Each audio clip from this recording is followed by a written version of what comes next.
Not at all. Yeah. Most of our schools are focusing on literacy PLTs at this stage. Lorraine, myself and another colleague, Patricia Kwan, at Northern Region, we actually go around and visit each and every one of these schools and sit in on PLT meetings, not to sort of point the finger and say you're doing this wrong, but really just to support them and answer any questions and to help them along with their journey of getting the PLTs in place and structurally in place. And on top of that, of course, in making sure that the discussions and the dialogue that is going on is supportive to the reasons why they're there.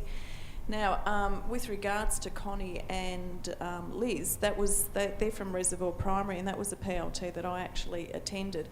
And Connie and Liz are both leading teachers, and they very, very much drive the PLTs within the school. And it's not a matter of just having a PLT. They run them weekly. It's not a matter of just having a PLT and saying, right, what have you done in the past week? They touch base with their teachers through the week and ensure that the learning goals that they have set for these students are constantly reflected upon. They don't wait for the following week to see if things have worked or things haven't worked. They are always touching base and feeding back. So it's an ongoing process for them. And as Lorraine said, that Liz on the left said that they had modified what Patrick Griffin had delivered to make it suit them and what worked for them. Now, this is the thing about AIZ. We're dealing with a whole lot of schools that are at a whole lot of different places with all of this. Now, Lorraine will show you in a moment another video that we've taken from Preston North East, and Douglas Lunt will be presenting that, and he's the assistant principal there.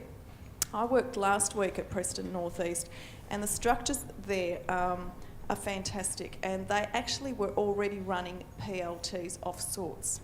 Now, when they came on board and they started working with Patrick Griffin, they refined it even further.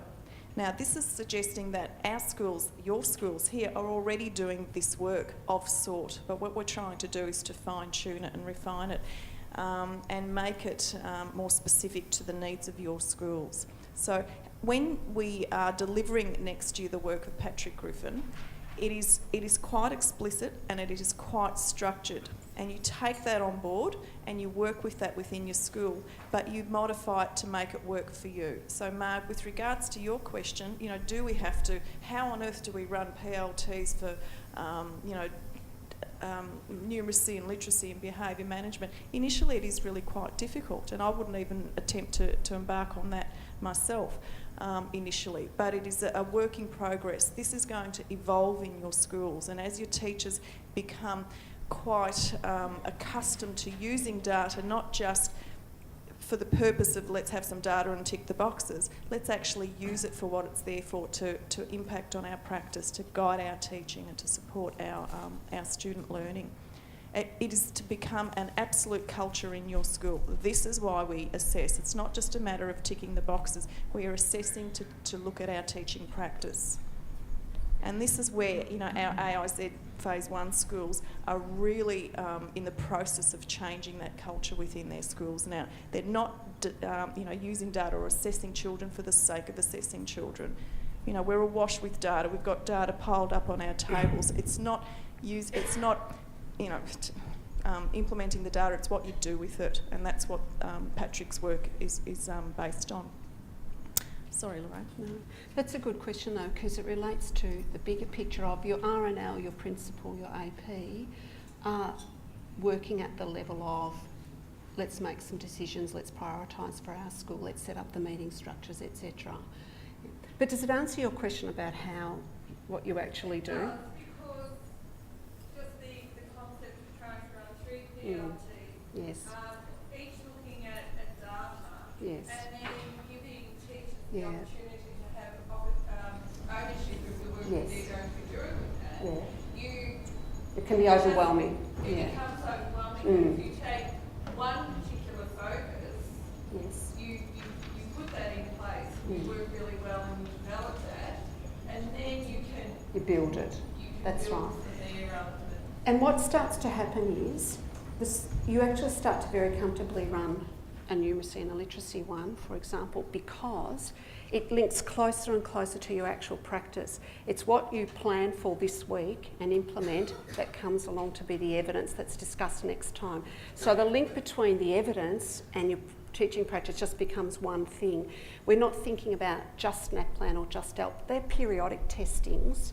We're thinking about the day-to-day classroom practice, and that's where the make, say, write and do has become a really vital element, and teachers are saying we really like that, and they're saying they notice things in their classroom day-to-day that they didn't notice before. And they're collecting a much wider range of evidence on students, and it's much more closely linked to just what they're doing anyway, what they have in their planner. The other thing is, a learning log is not weekly. A learning log usually is a 4 to 6 week plan. So you might be coming along. Connie, one of Connie's ways of approaching things was, she has a large team of 8 people. So she has a professional learning, might be the first session. The second session she has 4 people sharing, and then she has another 4 from her team the following week. Because 8 is too many. It would just be a tick the box process. But to go deeper and to be realistic, she's modified that way. So over, say, a 6 week learning log, you've had 2 lots of sharing and 2 lots of each group of 4 sharing and 2 lots of professional learning across that 6 weeks. Does that make sense? Does that help you? It's not, oh, you have to get together, develop a log every week, do it and then come back. Over the 6 weeks, or they might even be 8 weeks, it does depend on, or they might be 4 weeks, it depends on the cohort and the actual nature of the goals. But thank you for that question. It's a good, a number of issues to tease out from it. Anyone else got any queries or questions at this stage before we watched? Yeah, Janice.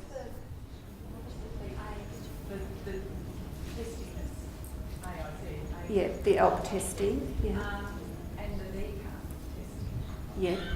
Yes. Okay. Okay. Why there too? And step in. Peter might want to step in, or Lena.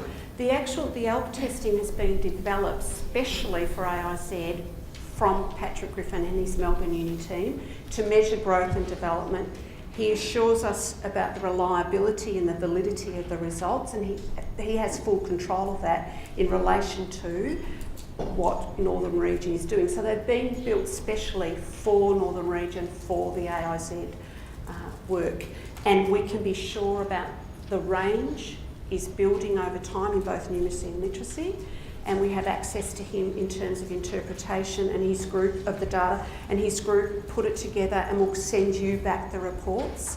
So you might decide, if you use VCAA testing currently, you might decide that that no longer will be something you will do, because you might find between your own assessment schedule, between your make, say, write and do ongoing monitoring, NAPLAN and ALP, you might have your long-term, medium-term and day-to-day assessment. Mix will be from those things. Yeah. But that's up to you. Yeah.